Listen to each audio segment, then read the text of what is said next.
안녕하세요. 이정원에서 진행하는 송화의 쏙 점입니다.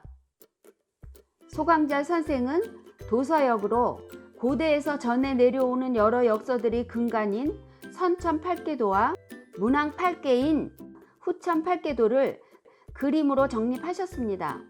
지난번 설명드렸던 것처럼 선천 8계 방위도에서는 음양의 배합으로 변화를 헤아릴 수 있는 수를 달아서 미래의 예측 도구임을 암시하였습니다. 이어서 문항 8계, 후천 8계 방위도에 대해서 설명하려고 합니다.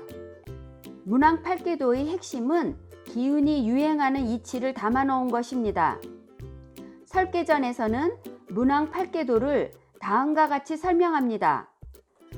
제출호진하여 제호손하고 상견호리하고 치역호곤하고 열언호태하고 전호곤하고 노감하고 성언호간하느니라. 상제가 진에서 나와서 손에서 가지런히 하고 리에서 서로 보고 곤에서 역사를 이루고 태에서 기뻐하고 건에서 싸우고 감에서 위로하고 간에서 이루느니라 라는 뜻입니다. 제출호진이라는 것은 진께로 동쪽이고 봄이며 이것을 동양학에서는 진방이라고 합니다.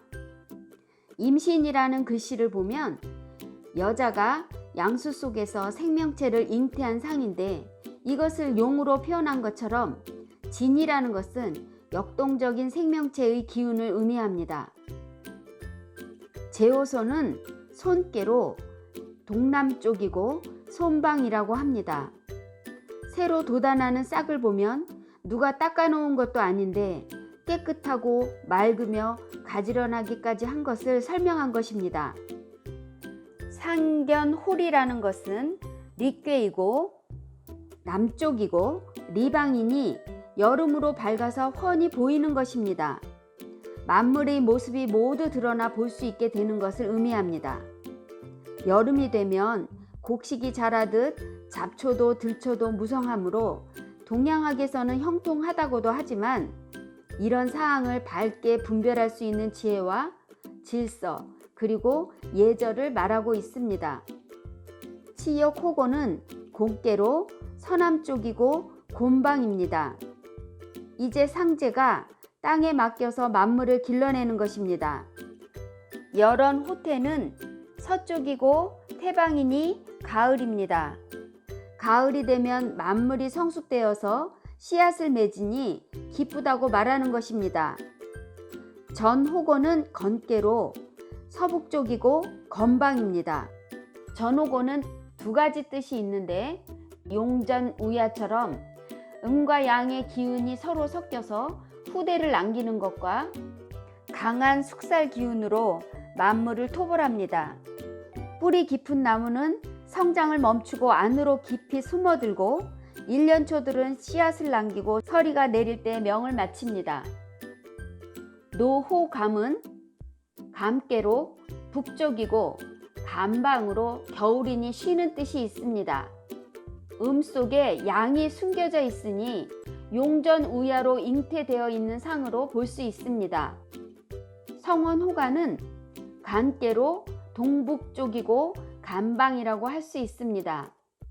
만물이 시작과 끝을 이루는 자리로 설명하고 있습니다. 특히 문항 8계에서 토의 중요한 역할을 알 수 있습니다.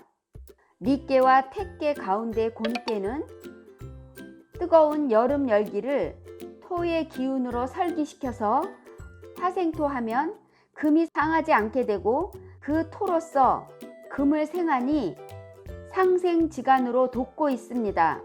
또한 감깨와 진깨 가운데 간깨는 약하고 어린 진깨를 보호하기 위해서 간토로서 수의 범람을 막고 진깨의 생명이 뿌리를 내릴 수 있도록 목극토로 공간을 제공하여 상극간으로 돋고 있습니다. 나무가 간토로 합쳐있는 상이 뿌리 근자로 알 수 있습니다.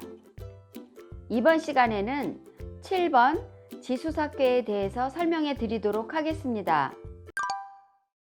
7번 지수사괴의 괴사는 사는 정인이 장인이라야 길고 무구하리라. 사는 바르게 함이니 장인이라야 길하고 허물이 없으리라 라는 뜻입니다. 괴상이 땅속에 물이 있는 상으로 순하게 받아들이는 곤토 속에 험한 물을 간직했다고 볼 수 있습니다. 다툼이 생기면 의견이 같은 사람끼리 무리를 짓는데 이 무리가 커져서 싸움이 전쟁이 된 것을 지수사괴라고 할 수 있습니다. 고대의 군사라고 함은 평소에는 백성으로 각자의 신분대로 살아가지만 전쟁이 나면 백성이 군사가 되고 농사를 짓던 기물들도 무기가 됩니다. 그러므로 외계인 곤토가 유순한 상이지만 내계인 감수가 험한 모습으로 드러날 수 있는 것입니다. 여기서 사자는 다수라는 뜻으로 무리를 이룬 것을 말하는데 이것은 군대를 의미합니다. 정은 계절 중에서 겨울입니다. 군사를 일으키는 지수사괴에서 왜 겨울을 말하는가?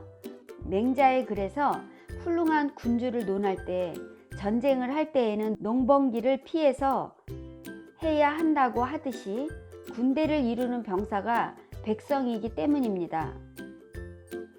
또 한 가지 정을 설명하면 군사를 일으키는 데에는 명분이 있어야 하는데 마땅히 바르고 굳게 지켜야 하는 것입니다.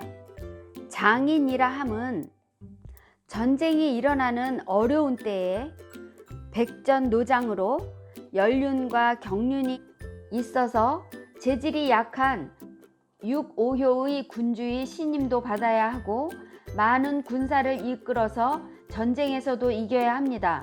그런데 괴상이 다수의 의묘 가운데 강건중정한 구의 효만이 그 기상을 가지고 있으니 장인이라고 할 수 있습니다.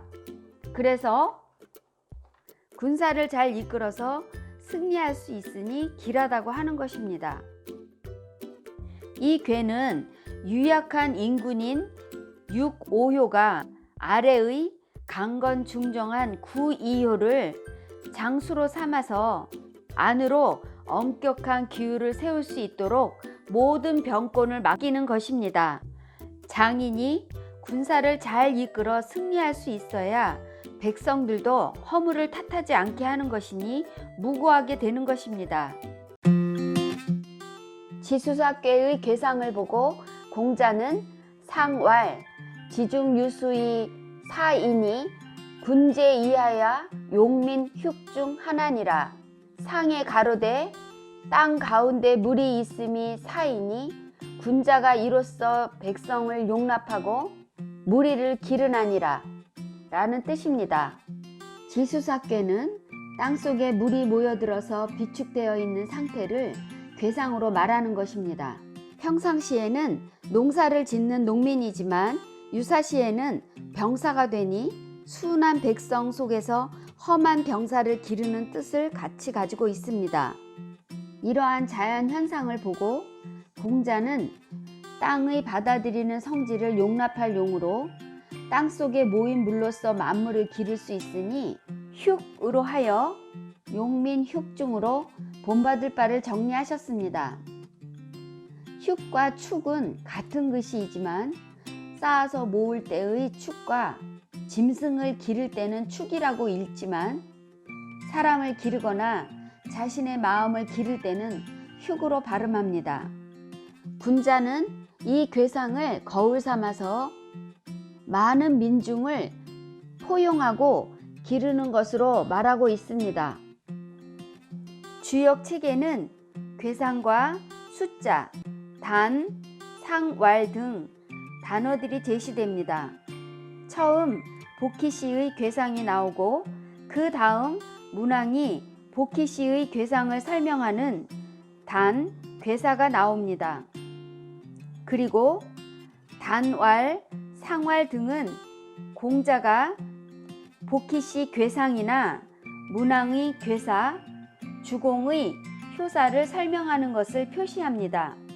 그러므로 주역은 유학으로서 근간을 두고 공자가 해석해 놓은 것입니다. 여러분, 송하의 속점은 여기까지입니다.